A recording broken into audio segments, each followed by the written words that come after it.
Hey, listen to me, listen to me. Listen to what I'm telling you. I am right. Why don't you use your mind? If you use your mind, you will know that I'm right. Stop being stupid. Imagine I told you this.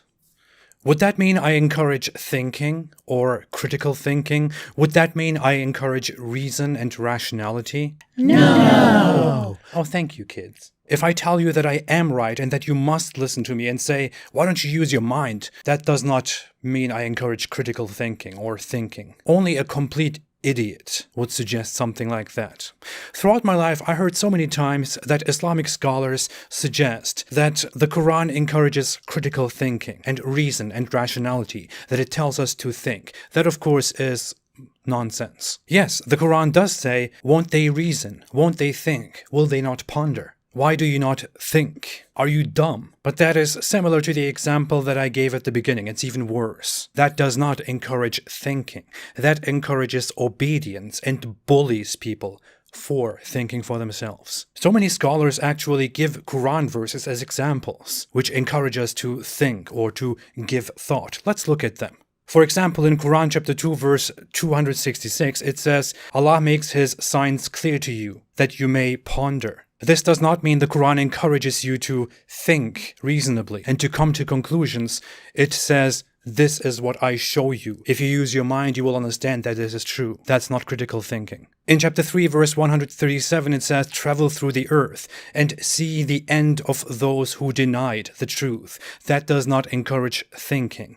That is a threat for obedience. In chapter 3, verse 191, it praises those who remember Allah and who ponder on the creation of the heavens and the earth. But this does not encourage thinking, because it continues saying, Our Lord, you did not create this aimlessly. Exalted are you, then protect us from the punishment of the fire. Our Lord, indeed, whoever you admit to the fire, you have disgraced him, and for the wrongdoers there are no helpers. This is what Allah supposedly reveals to humans. This is an implicit, brutal threat, not an encouragement to think for yourself. Chapter 6, verse 116 is actually something that I myself liked when I was a Muslim. It says, and if you obey most of those upon the earth, they will mislead you from the way of Allah. They follow not except assumption, and they only falsify. Back then I naively thought, oh, this is totally true. Most people just don't follow proper reasoning. But that's not what this is about. This is about, hey, most people are not Muslims, especially to Muhammad, in his environment.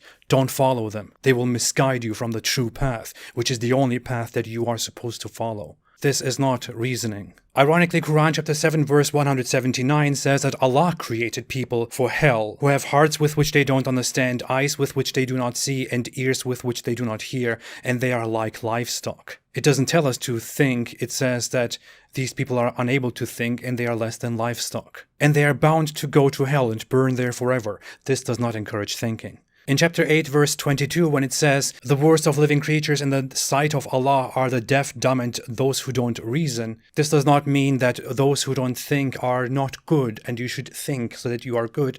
This is an insult to those who do not believe in Allah. If you go a verse back and then another verse back, you will see that the context here is a warning to Muslims not to abandon Muhammad because their end would not be very well. In chapter 21, verse 67, it says, woe to you who worship others than Allah. Will you not use your mind? This is a very good example that is quite like what I did at the very beginning. This is kind of like chapter 47, verse 24, which says, do they not reflect upon the Quran, or are there locks upon their hearts? Which is very ironic because the Quran keeps saying that Allah places seals upon our hearts. This does not encourage critical thinking or reasoning or whatever it is. If I come to you and threaten you and say, why don't you listen to me? Why don't you use your mind? Does that mean I am encouraging you to do critical thinking? No! Oh, thank you, kids. That would be very stupid. The Quran tells you, this is true. You better believe or you will burn in hell and we will skin you and do this and that to you. Don't believe in all the other stuff that you believe. It's kind of like me holding a gun to someone's head and saying, I am telling you the truth, you better believe me, you better agree with me or else. If I'm now judged for this act, will it be said, oh, he was just encouraging the victim to think critically, to think for themselves? No. Oh, thank you, kids. Thinking critically, reasonably, rationally would be to think independently about everything, to be able to freely judge, to be able to question everything, even your most firm beliefs and ideas. If the Quran said, hey, you are intelligent humans, it is up to you to think and to question and to look at the facts. Never hold on to something blindly. Never feel the obligation to intellectually agree with others, with superiors, even if you don't really agree. Be open-minded, be free thinkers. Expand your horizon. If the Quran said something like that, that would mean that the Quran really encourages thinking. But of course, if the Quran did say that, it would also have to give up saying, you will burn in hell and you will be roasted and tortured and punished forever if you don't believe. Because that's not critical thinking. That's obedience, sheepish obedience, which the Quran, by the way, encourages in verses like, for example, 24 verse 51, in which it explicitly says, the only statement of the believers when they are called to Allah and His Messenger to judge between them is that they say, we hear and we obey, and those are the successful.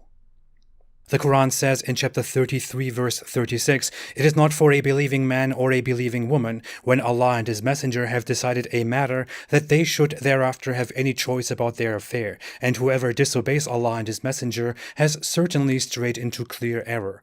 This is sheepish obedience, this is not thinking.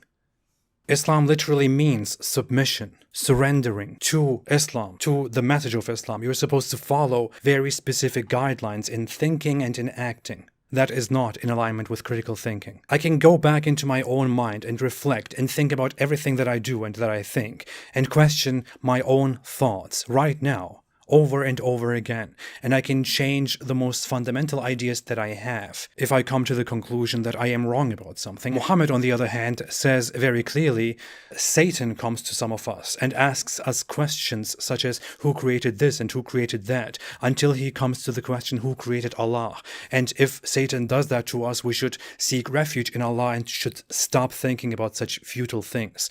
That is the opposite of critical thinking. That is Islam.